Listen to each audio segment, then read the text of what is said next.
রান্নাঘরের এই তিনটি উপাদান ফেলে না দিয়ে দাও টবের মাটিতে। আর এই সম্পূর্ণ ঘরোয়া উপাদান গাছে প্রয়োগ করলে বাগানের প্রত্যেকটা জবা ফুল গাছে ফুটবে থোকায় থোকায় জবা ফুল। বন্ধুরা, আজকে আমার ভিডিওর বিষয়বস্তু হলো জবা গাছে আগস্ট মাসের সম্পূর্ণ পরিচর্যা। বর্ষাকালে বাগানে প্রচুর পরিমাণে জবা ফুল ফোটাতে গেলে জানতে হবে এই তিনটে সিক্রেট।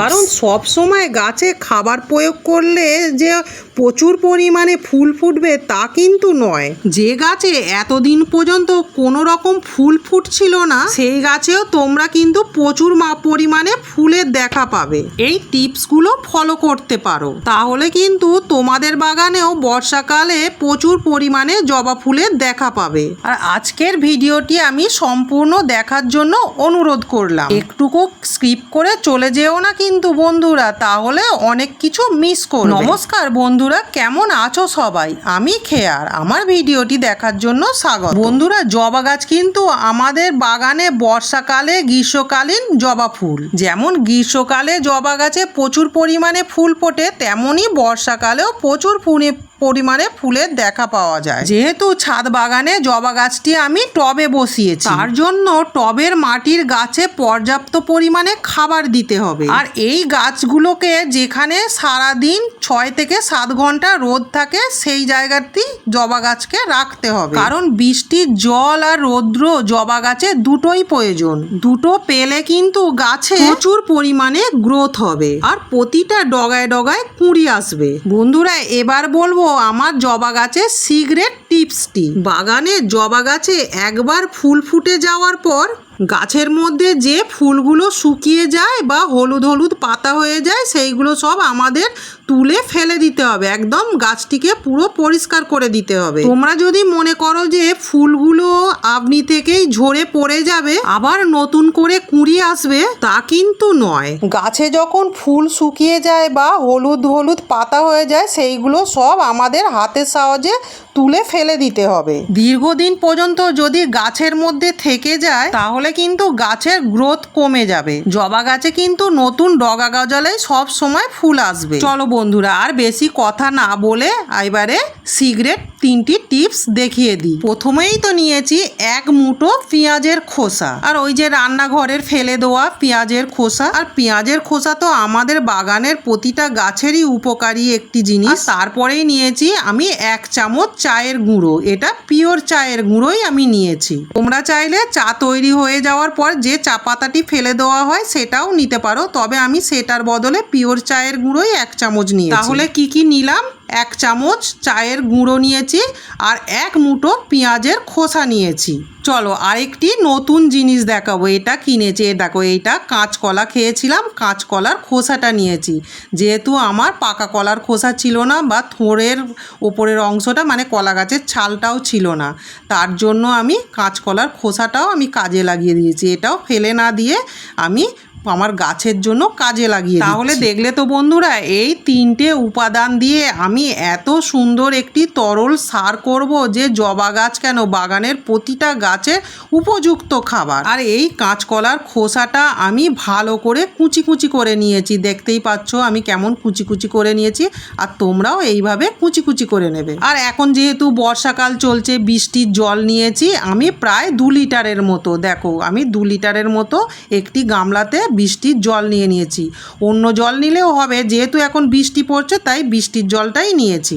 আর ওই জলটির মধ্যে আমি প্রত্যেকটি উপাদানই একটা একটা করে দিয়ে ভিজিয়ে রেখে দেব। দেখো প্রথমে তো দিলাম চায়ের গুঁড়ো, তারপরে দিচ্ছি কাঁচকলার খোসাটা কুচি কুচি করে যে রেখেছিলাম সেটাও দিয়ে দিলাম, আর সঙ্গে দেব 1 মুঠো পেঁয়াজের খোসা। আর এইটা আমি ভিজিয়ে রেখে দেব প্রায় 24 ঘন্টা, বেশিও রাখতে পারো। আর আমি এইটা একটু রোদপিট জায়গা করে রেখে দেব। আর আমি এইভাবে প্রতিটা জৈব সার একটু রোদপিট জায়গা যেখানে সারাদিন রোদ পড়ে সেইরকম জায়গাতেই আমি রেখে দিই।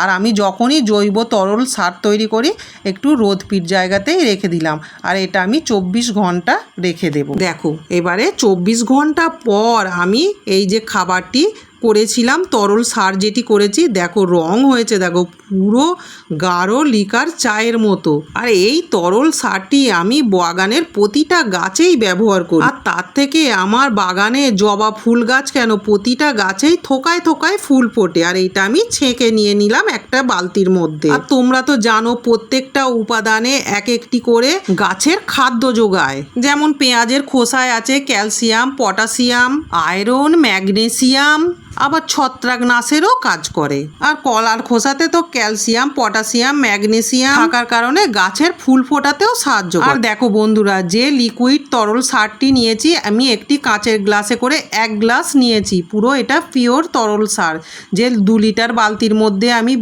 2 লিটার জলের মধ্যে ভিজিয়ে রেখেছিলাম। আর এইটি আমি 1 গ্লাস পুরো পিওর নিলাম। আর তার সাথে ওইরকম 1 গ্লাস আমি প্লেন জলই ওইতে মেশাবো। আর এইরকমভাবেই মিশিয়ে গাছের গোড়ায় দিতে হবে।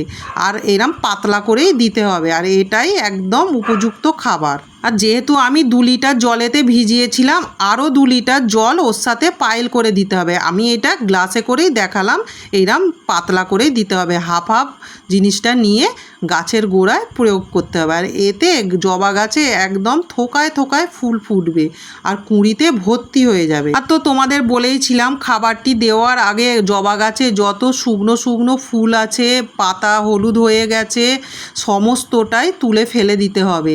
তা না হলে এইগুলো গাছে পচে গেলে মানে গাছের গ্রোথ কম হয়ে যাবে। এই যে যেমন আমি যত শুকনো ফুল ছিল, হলুদ হলুদ পাতা হয়ে গেছিলো, সব আমি একটা একটা করে পরিষ্কার করে দিচ্ছি।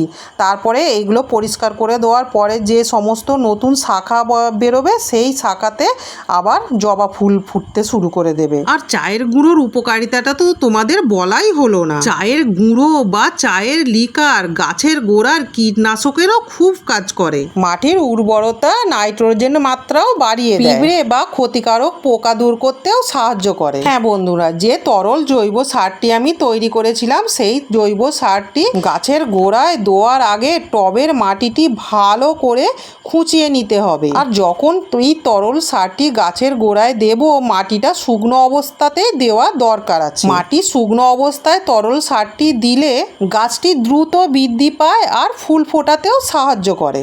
জবা গাছ কেন, যে কোনো ফুল গাছে যেমন অতিরিক্ত বৃষ্টির জলও সহ্য করতে পারে না, অনেক রোদের তাপও সহ্য করতে পারে না। তাই আমাদের গাছের তাত বাদ বুঝেই খাবারটি দেওয়া দরকার আছে। এখন যেহেতু অনাবরত বৃষ্টি পড়ছে, মাঝে মাঝে যখন রৌদ্র বেরোবে, মাটি শুকে যাবে, সেই অবস্থাতেই আমি তরল সারটি গাছের গোড়ায় প্রয়োগ করি। আর প্রতিটা জবা ফুল গাছের গোড়ায় এই তরল সারটি দিলে আর ডগায় একদম কুঁড়িতে ভর্তি হয়ে যাবে। আগস্ট মাসে বর্ষাকালে গাছের একদম উপযুক্ত তরল সার। বন্ধুরা, আমার ভিডিওটি কেমন লাগছে? যদি ভালো লাগে একটা সাবস্ক্রাইব করার অনুরোধ করলাম। তাহলে দেখতে পাবে যে আমার চ্যানেলে 1 টাকাও খরচ না করে এত সুন্দর জৈব সার, তরল সার তৈরি করছি বা জৈব সার তৈরি করার ভিডিও। আর এখন দেখাচ্ছি, দেখো যে তরল সারটি আমি গাছে দিয়েছিলাম, তার 1 সপ্তাহ পরে গাছে কেমন ডগায় ডগায় কুঁড়ি এসে গেছে। প্রত্যেকটা ডগাতেই কুঁড়ি এসে গেছে। আর এই তরল সারটির মধ্যে তো একদম খাদ্য গুণে ভরা। দেখো প্রত্যেকটা ডগায় কত কত কুঁড়ি এসে গেছে। আর বর্ষাকালে সহজে জবা ফুল গাছের ফুল ফোটানো যায় না। দেখেছো তো বন্ধুরা, রান্নাঘরের ফেলে দেওয়া এই 3টে উপাদান দিয়ে আমি কত সুন্দর একটি তরল সার তৈরি করে গাছে প্রয়োগ করতে গাছের ডগায় ডগায় কুঁড়ি ভর্তি হয়ে গেছে। আর 1 সপ্তাহের ভিতরেই দেখো গাছের প্রত্যেকটি ডগাতে কুঁড়ি এসে গেছে আর গাছে ফুল ফুটতেও শুরু করে দিয়েছে। যেহেতু টবের মাটি একটু পর্যাপ্ত পরিমাণে খাবার দেওয়া দরকার। আর আমি যে তরল সারটি তৈরি করলাম, এই সারটি মাসে 3 বার দিলেই হবে। তাহলে গাছে যেমন গ্রোথ হবে, গাছে ফুলেও ভর্তি হয়ে যাবে, নতুন নতুন শাখাও গজাবে।